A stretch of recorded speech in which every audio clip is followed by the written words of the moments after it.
الحمدللہ رب العالمین والصلاة والسلام علی اشرف الانبیاء والمرسلین اللہم صلی علی محمد وعلی آل محمد کما صلیت علی ابراہیم وعلی آل ابراہیم انک حمید مجید اللہم بارک علی محمد وعلی آل محمد کما بارکت علی ابراہیم وعلی آل ابراہیم انک حمید مجید۔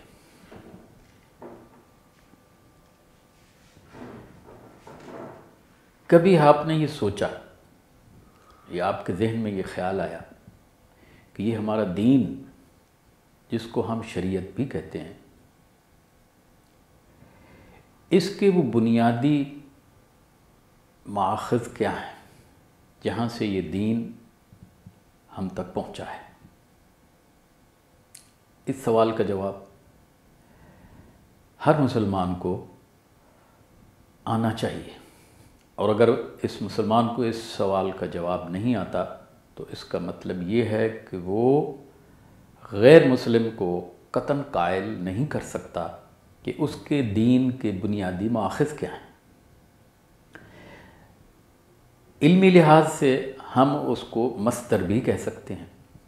تو کہا جاتا ہے کہ شریعت کے مصادر کون سے ہیں، مآخذ کون سے ہیں؟ تو مختصر آپ یوں سمجھ لیجئے کہ شریعت محمدیہ صلی اللہ علیہ وسلم کے بنیادی مصادر، یہ ہمارا دین دو مصادر پر انحصار کرتا ہے۔ ایک ہے اللہ کی کتاب اور دوسرا مصدر ہے اللہ کے رسول صلی اللہ علیہ وسلم کی سنت۔ تو اسی لیے کہا جاتا ہے کہ دین کے بنیادی مصادر کتاب و سنت ہے۔ حضور اکرم صلی اللہ علیہ وسلم نے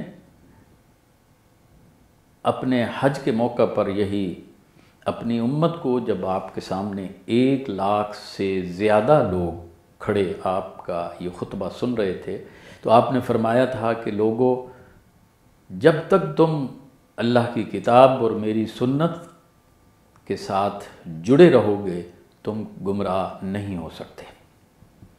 لہٰذا قرآن کے بارے میں تو اکثر اور بیشتر لوگ خاصا علم رکھتے ہیں، تفسیروں کا مطالعہ کرتے ہیں اور پڑھتے اور پڑھاتے رہتے ہیں، تلاوت سے لے کر اس کی تشریح، اس کی تفسیر، اس کی تاویل، اس کی جو تفاسیر کی کتب ہیں ان کا نام بھی جانتے ہیں۔ لیکن دوسرا مصدر جو سنت ہے، یا اس کو دوسرے الفاظ میں آپ سادہ الفاظ میں کہیے حدیث رسول صلی اللہ علیہ وسلم، یہ جو حدیث کا لفظ ہے ہم عموماً استعمال کرتے ہیں، لیکن کبھی اگر ہم سوچیں کہ حدیث کا معنی کیا ہے تو ذرا آج اس کے اوپر غور کیجیے۔ اللہ کے رسول صلی اللہ علیہ وسلم کی حدیث کا معنی ہمیں آنا چاہیے کہ یہ لفظ حدیث کیا ہے۔ ویسے تو یہ عربی زبان کا لفظ ہے، اور اس جدید دور میں کہا جاتا ہے کہ فی عصر الحدیث، تو گویا کہ زمانہ عصر اور حدیث کا معنی ہے جدید زمانے میں، آج کی عربی زبان اسی معنی میں استعمال کرتی ہے۔ تو رسول اللہ صلی اللہ علیہ وسلم کے ساتھ جب اس لفظ کی نسبت ہوگی تو پھر ہمیں یہ سمجھنا چاہیے کہ اس کا کیا مطلب ہے۔ کیا اس کا معنی بھی جدید ہے؟ نہیں۔ دوسرا اس کا معنی ہے گفتگو، کلام۔ تو رسول اللہ صلی اللہ علیہ وسلم کی جو گفتگو ہے یا کسی اور انسان کی گفتگو ہے وہ حدیث کہلاتی ہے۔ اس لیے عربی زبان میں کہا جاتا ہے کہ هل تتحدث بالعربیت، کیا آپ عربی زبان بول سکتے ہیں، اس کی گفتگو کر سکتے ہیں، ڈائیلاگ کر سکتے ہیں، کنورسیشن کر سکتے ہیں؟ تو یہ حدیث اس معنی میں بھی استعمال ہوتا ہے۔ لیکن جب یہ رسول اللہ صلی اللہ علیہ وسلم کی ذات مبارکہ کے ساتھ اس کا تعلق ہوگا تو پھر اس کا مطلب یہ ہوگا کہ وہ گفتگو جو اللہ کے رسول نے فرمائی ہے، یہ تو اس کا لفظی معنی ہو جاتا ہے۔ اس لیے ذہن میں رکھیے کہ حدیث کا معنی ہے گفتگو، کلام جو اللہ کے رسول نے فرمایا۔ اس کی تفصیل آگے جو ہے وہ میں بیان کرتا ہوں۔ یہ جو علم حدیث ہے، یعنی رسول اللہ صلی اللہ علیہ وسلم کی گفتگو کو جان لینا کو کیا ہے، گویا کہ اس میں آپ کے اقوال بھی آئیں گے اور چیزیں بھی آئیں گی۔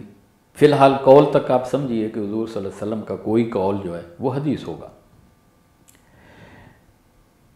دیکھیے دنیا میں جتنی بھی تاریخ موجود ہے اس میں صرف اور صرف وہ تاریخ ہمیں بتاتی ہے کہ صرف ایک شخصیت، ایک ذات ایسی ہے کہ جن کی لائف کو، جن کی سیرت کو، جن کی زندگی کے حالات کو اس مستند طریقے سے بیان کیا گیا ہے کہ وہ صرف اور صرف رسول اللہ صلی اللہ علیہ وسلم ہے۔ 1,00,000 سے زیادہ وہ لوگ کہ جنہوں نے آپ کی ان احادیث کو آگے بیان کیا، ان کی بھی زندگیوں کو علم حدیث میں یا محدثین نے، ابھی تھوڑی دیر میں بتاؤں گا کہ محدث کس کو کہتے ہیں، محدثین نے یعنی علماء حدیث نے ان کی زندگیوں کو بھی جانچا ہے، پرکھا ہے، اور اس کے بعد ان کی جو حدیث تھی، جو روایت کردہ تھی، اس کو قبول کیا ہے۔ رسول اللہ صلی اللہ علیہ وسلم نے اس کی بڑی ترغیب دی ہے۔ اللہ کے رسول نے فرمایا کہ بلغوا عنی ولو آیا، مجھ سے ایک آیت سنی ہے اس کو بھی پہنچاؤ۔ آپ نے دوسری جگہ فرمایا کہ ہو سکتا ہے کہ جس شخص نے مجھ سے سنا، میری گفتگو سنی، میری حدیث سے سنی ہے، اس کو وہ آگے پہنچائے، اور پہنچانے والا ہو سکتا ہے کہ کم علم رکھتا ہو یا میری گفتگو کو، میری حدیث کو اس نے کم سمجھا ہو، جس تک پہنچی ہے وہ اس سے زیادہ فقیہ ہو، اس سے زیادہ سمجھدار ہو۔ تو آپ نے فرمایا کہ رب مبلغ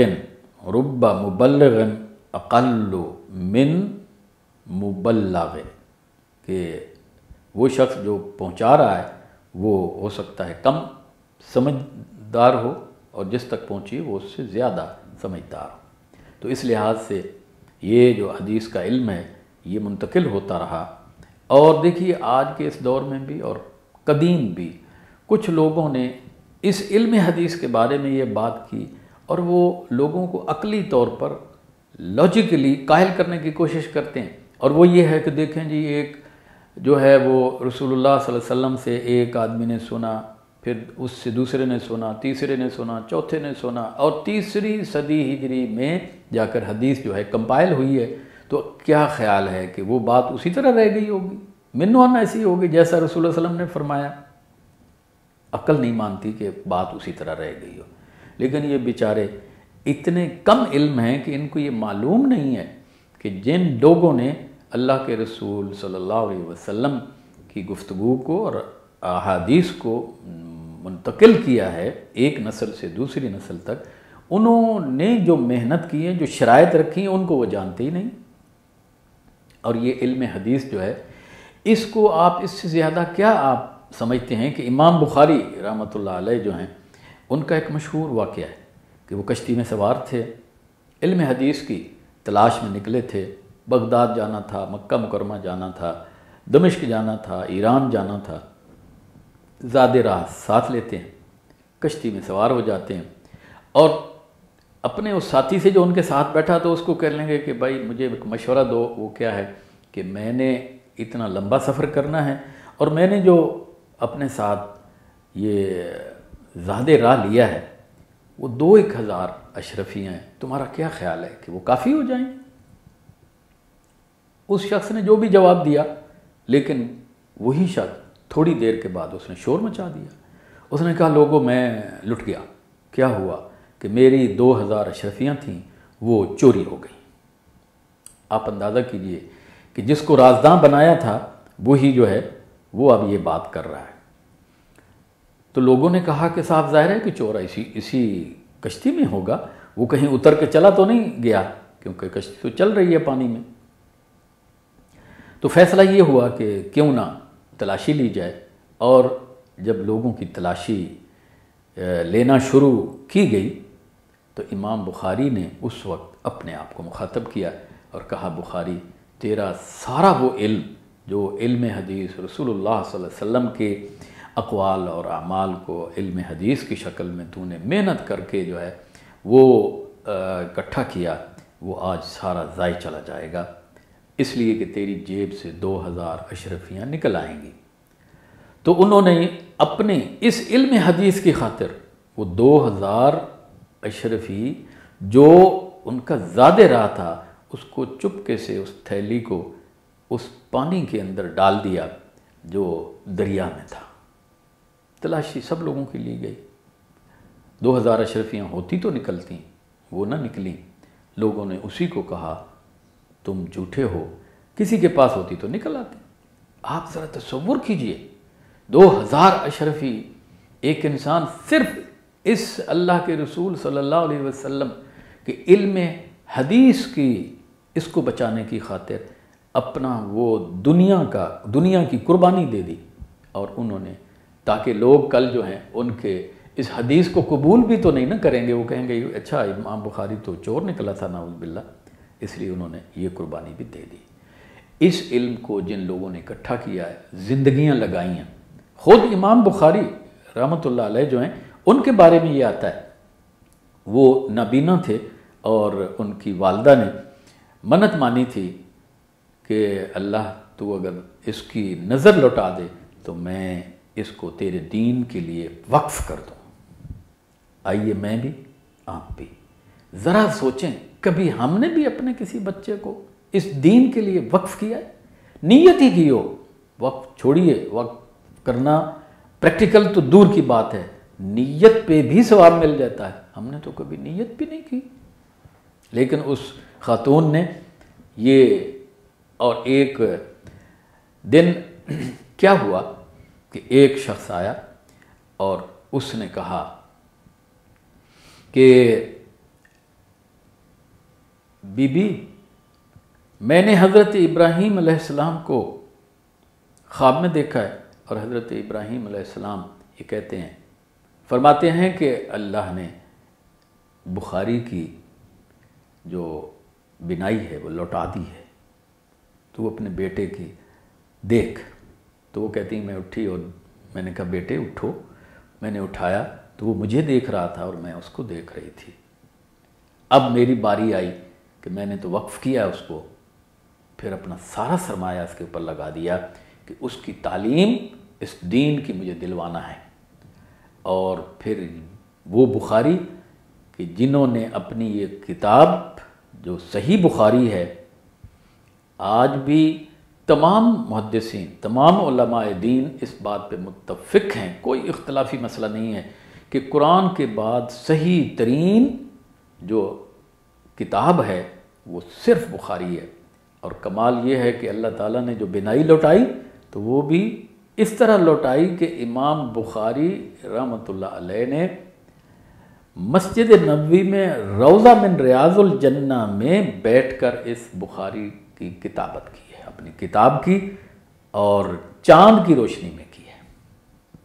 یہ اللہ نے اتنی بنائی عطا کی کہ چراغ کی ضرورت نہ رہی، چاند کی روشنی میں ہی اپنی اس بنائی جو اللہ نے خصوصی طور پہ لوٹائی تھی اس کو کتابت کیا۔ ان لوگوں نے زندگیاں وقف کی ہیں، اور کسی کو تو احادیث کتاب اپنی لکھتے لکھتے موت ہی آ گئی اسی راستے میں، اور اس طرح ان لوگوں نے اپنی زندگیاں وقف کی۔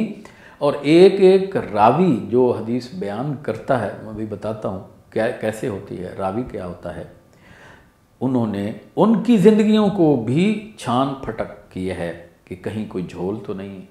میں اس سے زیادہ اور کیا بات کروں کہ ایک عالم حدیث کا جس نے ساری زندگی علم حدیث سے شغف رکھا اور حدیث کی تعلیم دی، محدثین یہ کہتے ہیں ان کی شرائط میں یہ ہے کہ اگر آخر عمر میں کہیں ان سے ایک لفظ بھول گیا تو پھر وہ اس کی حدیث اس درجے میں نہیں رہے گی، کیونکہ ان کا حافظہ کمزور ہو گیا۔ اور امام بخاری کے بارے میں تو یہ مشہور واقعہ ہے کہ وہ اس وقت بچے تھے، اپنے استاد کے پاس پڑھتے تھے، لکھا نہیں کرتے تھے۔ تو ایک دن استاد نے کہا کہ بخاری تم لکھتے نہیں ہو؟ تو انہوں نے کہا کہ استاد آپ سن لیجئے نا۔ تو انہوں نے اسی طرح جو احادیث انہوں نے پڑھائی تھی اسی طرح سنا دی۔ حدیث صرف متن نہیں بلکہ وہ سند بھی، جس میں نام ہوتے ہیں، ان فلان حدثنا انبأنا اخبرنا، یہ پوری ایک سند ہوتی ہے جس میں ان افراد کے نام ہوتے ہیں جنہوں نے حدیث کو سن کر آگے منتقل کیا، وہ نام بھی اسی طرح، وہ بھی یاد ہوگا۔ اور یہ علم اتنا قیم علم ہے کہ ہم عام مسلمان ہم اس کو چھوڑ بیٹھے ہیں۔ آئیے اس کی طرف، اس کو حاصل کیجیے، یہ اصل دین ہے۔ قرآن کی تشریح احادیث میں ملتی ہے، وگرنہ کیا ہے، قرآن کے اندر تو بات یہی ہے نا، اقیم الصلاۃ، نماز قائم کرو، تو قرآن میں تو نماز کتنی قائم کریں، 5 6 7 کتنی، کوئی تعداد نہیں، وہ کون بتائے گا؟ وہ علم حدیث ہے، وہ رسول اللہ علیہ وسلم نے اس کی تشریح کی ہے۔ آپ چلتے پھرتے قرآن تھے۔ تو اس لحاظ سے دیکھیے کہ اللہ تعالیٰ نے ہر دور میں اپنے بندوں سے کام لینا ہوتا ہے۔ آج مجھے اور آپ کو یہ بھی سوچنا ہے، میں اس دین کے لیے کیا کر سکتا ہوں، اور اگر اللہ نے مجھے اس دین کے لیے منتخب کر لیا تو مجھے یہ کام کرنا ہوگا جس طرح کہ ہمارے سلف صالحین نے کیا۔ امام بخاری جب ان کی شہرت ہوتی ہے، اور امام بخاری کوئی عرب نہیں ہے، وہ اجمی ہیں۔ میں آپ سے یہ کہنا چاہتا ہوں کہ آپ یہ مت سمجھیے کہ ہم عرب نہیں ہیں اس لیے ہم یہ دین نہیں سیکھ سکتے، نہیں۔ میں آپ کو بتاؤں کہ جتنے مفسرین ہیں ان میں اکثریت اجمیوں کی ہے۔ ابن کثیر اجمی ہے، امام طبری، تفسیر طبری وہ اجمی ہیں، امام مسلم حدیث کے جو ہے وہ اجمی ہیں، امام ترمذی اجمی ہیں۔ تو اس دین کی جو زیادہ خدمت کی ہے وہ اجمیوں نے کی ہے۔ حتیٰ کہ ایک ڈکشنری ہے عربی کی، اس کو کہتے ہیں لسان العرب، وہ ایک افریقی نے، ابن منظور افریقی نے لکھی ہے، وہ اجمی ہیں۔ اور میں اردو بولنے والوں سے یہ کہتا ہوں کہ خدا نہ کرے قیامت کے دن اللہ نے اگر ہم سے یہ پوچھ لیا کہ تم اردو بولنے والوں، لکھنے والوں، تمہارے تو الفابیٹک بھی وہی تھے جو عربی کے تھے، تم نے اس دین کو کیوں نہیں آگے پھیلایا؟ تم تو بہتر انداز میں سمجھ سکتے تھے، لکھ سکتے تھے۔ کوئی امریکن، کوئی جرمن، کوئی انگریز تو یہ کہے کہ جی میری تو یہ زبان نہیں تھی، لیکن اردو والے میں اپنے علی وجہ البصیرت کہہ سکتا ہوں کہ اس طرف آ جائیے۔ عربی زبان بہت آسان ہے، اور خاص طور پہ قرآن تو بہت ہی آسان ہے، اور حدیث بھی اسی طرح ہے، لیکن ہم یہ وقت دیں گے۔ امام بخاری جن کا میں ذکر کر رہا ہوں، انسان تھے نا، ہماری طرح ہی ان کی ضروریات تھیں، بچے بھی تھے، سب کچھ تھا، لیکن انہوں نے دین کی خدمت کی، اس کو فرض سمجھا۔ اور آج اگر ہم نے غفلت کی، آئندہ آنے والی نسل کبھی ہمیں بخشے گی نہیں۔ یہ یاد رکھیے، یہ ہمارا فرض ہے۔ ہم اس دین کو آج دیکھیے مثلا کمپیوٹر کا دور آ گیا، ہم اسی علم حدیث کو کمپیوٹرائز کریں، اسی تفسیر کو کمپیوٹرائز کریں، اور دنیا، یہ انٹرنیٹ دیکھیے اللہ تعالیٰ نے غیروں سے ایجاد کروا لیا ہے۔ کیا انٹرنیٹ کے ذریعے دین کو پھیلانا کوئی مشکل ہے؟ اور اگر پھر بھی ہم اپنی دنیا میں مست رہے اور اس سے کام نہ لیا تو آپ یاد رکھیے کہ اللہ تعالیٰ جو ہے اس کے ہاں بڑی ہی ذمہ داری کا کام ہے کہ ہم سے پوچھا جائے گا۔ جن لوگوں کو احساس تھا وہ قدیم بھی امام بخاری کے حافظے کے بارے میں آتا ہے کہ وہ بغداد آتے ہیں، اور بغداد میں بڑا ان کا چرچا تھا کہ اسماعیل، ابو عبداللہ اسماعیل بخاری جو ہیں وہ بخارا کے رہنے والے ہیں اور بڑا علم حدیث کا ماہر ہے۔ تو انہوں نے امتحان لینے کے لیے وہاں ان کا بڑی ایک مجلس لگائی، اور اس کو آپ یوں سمجھیے آسان زبان میں کہ انہوں نے 10 آدمیوں کو غلط احادیث، اس لحاظ سے کہ جو متن ہوتا ہے، جو اصل حدیث ہوتی ہے، مثلا ہم کہتے ہیں انما الاعمال بالنیات، یہ تو اللہ کے رسول صلی اللہ علیہ وسلم کے الفاظ ہیں، اس سے پہلے اس کو حضرت عمر نے جو ہے وہ بیان کیا ہے، حضرت عمر سے کسی تابعی نے سنا ہے، اس نے بیان کیا، تابعی سے تبع تابعی نے، تبع تابعی سے آگے امام بخاری تک، یہ ایک سلسلہ ہے۔ یہ ایک لوگوں کا جنہوں نے اس حدیث کو روایت کیا ہے، یہ اس کو سند کہتے ہیں۔ تو انہوں نے کیا کیا کہ سند ایک حدیث کی لی اور متن دوسری حدیث کا لے کے آپس میں جوڑ کے ایک آدمی کو کہا کہ تم ذرا پوچھو، ہم ٹیسٹ کریں کہ کیا واقعی یہ علم حدیث کا ماہر ہے یا نہیں ہے۔ تو ہوا کیا کہ اسی طرح 10 آدمیوں نے، یعنی 10 حدیثیں غلط، متن کچھ اور ہے حدیث کچھ اور ہے، ان کو ملا کے پوچھا۔ پہلے آدمی نے پوچھا کہ جناب حدثنا انبانا فلانا فلانا فلانا عن ابی ہریرہ، اور آگے حدیث، وہ تو کسی اور کا متن تھا، وہ ساتھ لگا دیا۔ تو امام بخاری نے کہا کہ لا ادری، مجھے علم نہیں ہے اس کا۔ دوسری پوچھی، تیسری، 10 حدیث۔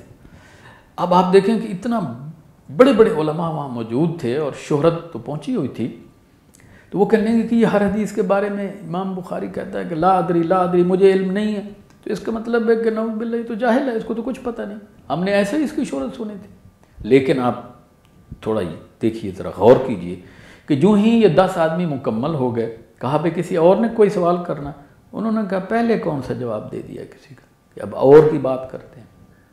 تو حضرت امام بخاری نے پہلے شخص کو کھڑا کیا، کہا کہ آپ کھڑے ہو جائیے، آپ نے جو پہلی حدیث بیان کی تھی اس کا جو متن ہے وہ کسی اور حدیث کا ہے، اور جو آپ اس کی سند ہے کسی اور حدیث کی ہے۔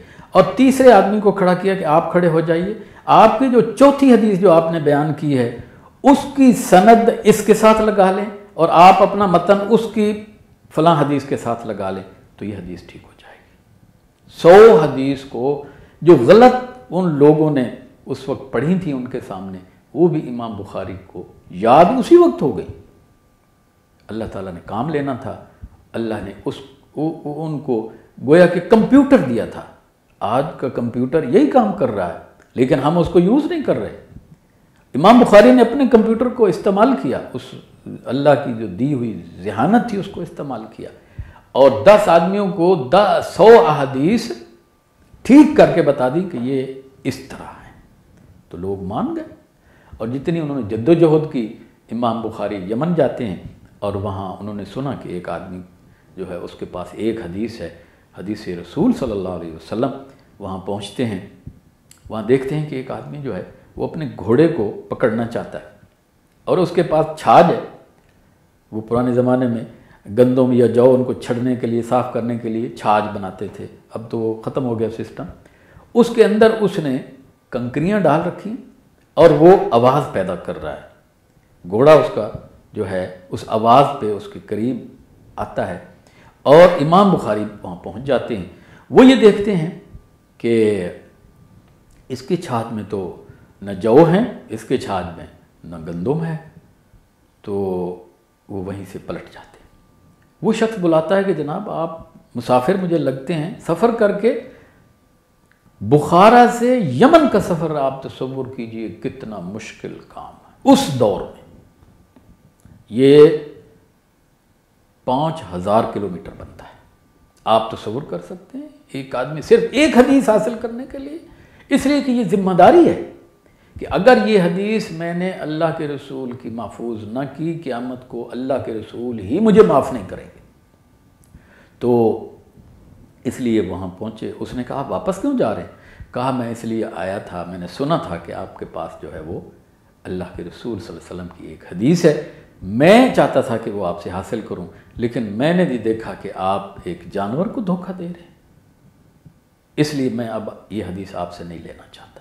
آپ اندازہ کیجئے کہ وہ لوگ ان کے زندگیوں کے بارے میں بھی کتنی احتیاط برتتے تھے کہ اس کی اپنی لائف کیسی ہے، اگر وہ دورنگی ہے تو پھر نہیں لیتے، اور اتنا سفر کر کے واپس آ گئے۔ کہا تم ایک جانور کو دھوکہ دے سکتے ہو، مجھے کیوں نہیں دھوکہ دو؟ یہ وہ اہمیت ہے